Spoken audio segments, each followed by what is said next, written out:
Olá, seja bem-vindo a Provérbios para Viver Bem, nossa meditação no livro de Provérbios, procurando a sabedoria tão prática que é própria deste livro para a nossa vida diária.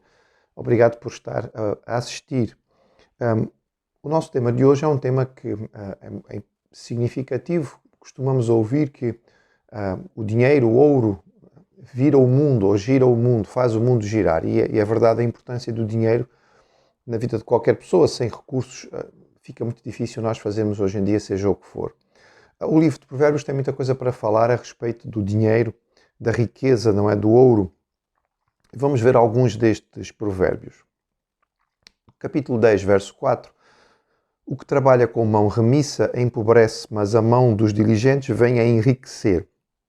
Aqui uma questão a respeito do trabalho e o incentivo ao trabalho, porque o trabalho é a forma certa, digamos, de podermos recorrer e termos mais recursos nas nossas mãos. 10:22. A bênção do Senhor enriquece e com ela não traz desgosto. A ideia de que a riqueza muitas vezes traz consigo muita preocupação, muita ansiedade.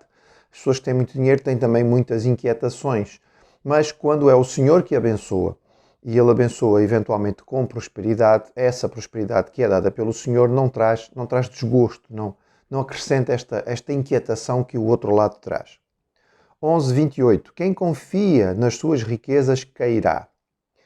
Lembramos a parábola do Senhor Jesus a respeito do rico, muito confiante que estava no grande acúmulo de riquezas que tinham, e o Senhor disse: olha, esta noite vão pedir a tua alma, que é a coisa mais importante.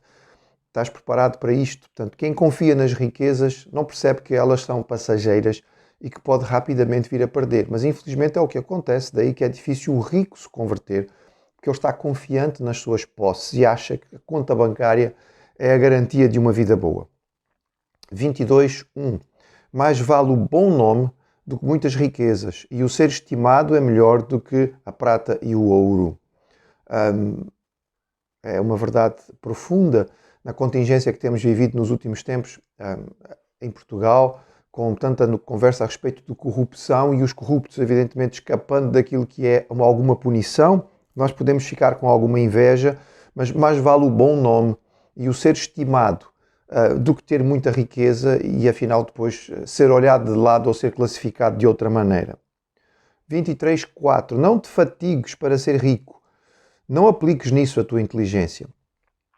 Se entendemos estes provérbios como vindo de Salomão, que foi um homem riquíssimo, percebemos que ele mesmo sabia o valor da riqueza e também sabia qual era o investimento que devia-se fazer sobre ela. E ele aconselha e diz que não seja esse o alvo da tua vida. Ser rico não seja o alvo da tua vida. Algumas pessoas têm isto como alvo, não é? Nós perguntamos, eu quero ter 1 milhão até aos 25 anos, ou seja o que for. Ele diz claramente, não te fatigues para isso, a vida é muito mais do que isto. Este não deve ser o objetivo central da nossa ocupação. Capítulo 13:7. Uns se dizem ricos sem terem nada, outros se dizem pobres sendo muito ricos. É uma palavra a respeito do fingimento e da ostentação.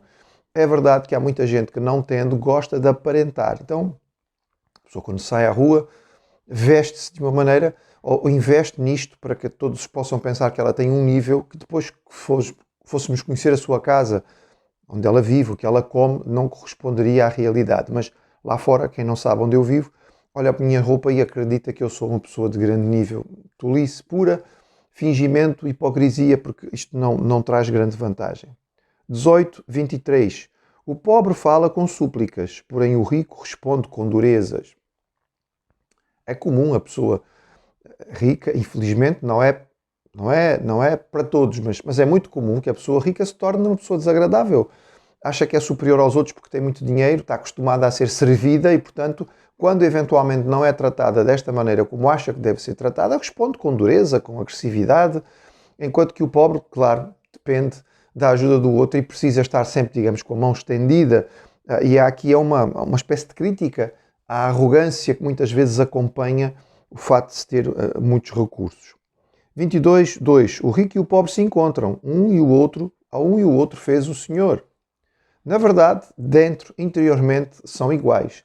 E também, em relação ao fim da vida e ao deixar esta realidade em que nós vivemos, ambos são iguais. Um dia, mais cedo, o rico e o pobre vão estar do outro lado. Na parábola que Jesus contou, possivelmente não parábola, no relato que Jesus contou do rico e do Lázaro, mais cedo ou mais tarde, ambos vão passar para o outro lado. E afinal, do outro lado, as coisas eram bem diferentes. 28:6. Melhor é o pobre que anda na sua integridade do que o perverso nos seus caminhos, ainda que seja rico. Parecido com o provérbio anterior, que é preferível ser íntegro, não se corromper, não descer ao nível do suborno, não descer ao nível dos esquemas, mas viver uma vida que é transparente, que é clara diante de todos. É preferível isto. O outro até pode enriquecer e nós não, mas nós temos a nossa integridade que vale muito mais, na verdade, diante dos homens, no testemunho que deixamos e na vida além. 28:11. O homem rico é sábio aos seus próprios olhos, mas o pobre que é sábio sabe sondá-lo. Tantas vezes a riqueza sobe à cabeça e a pessoa que tem algum recurso acha que por causa disso tem o direito de falar mais ou dar a sua opinião ou se impor diante dos outros, quando na verdade, em termos de conhecimento, o seu conhecimento pode ser muito limitado, não é? Talvez tenha jeito, não é, para enriquecer, não quer dizer necessariamente que seja dono da verdade. Apenas em relação a esta área, uma pessoa tem alguma capacidade e é dotado. É preferível, no facto de ser mais simples no que diz respeito aos recursos, mas ter sabedoria de vida, porque é capaz de sondar e discernir aquilo que está a acontecer à sua volta. 24:24. As riquezas não duram para sempre, nem a coroa de geração em geração. Fica bem este provérbio como um provérbio final. As riquezas não duram para sempre. Sim, elas são, por um lado, elas são passageiras. Sabemos que confiar nas riquezas é arriscado. O Senhor Jesus Cristo dizia, não invistam em tesouro na terra, porque aqui tem ladrão que rouba, e tem a ferrugem, e tem a praga, e tem o estragar-se. Portanto, cuidado, não invistam aqui, porque é um investimento perigoso. Não dura para sempre. Por outro lado, não dura para sempre, porque também um dia, ao deixarmos esta realidade, nós não vamos levar as coisas que eventualmente temos.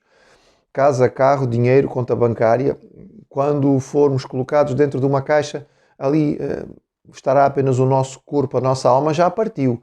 E aquilo que ela acumulou de riqueza não é visível neste mundo em termos de dinheiro, porque nós sabemos que assim é. Em relação então ao dinheiro e à riqueza, a Bíblia tem muita coisa para dizer a respeito deste assunto. Basicamente, para um cristão bíblico, existem duas questões essenciais para nós no que diz respeito ao dinheiro ou à riqueza.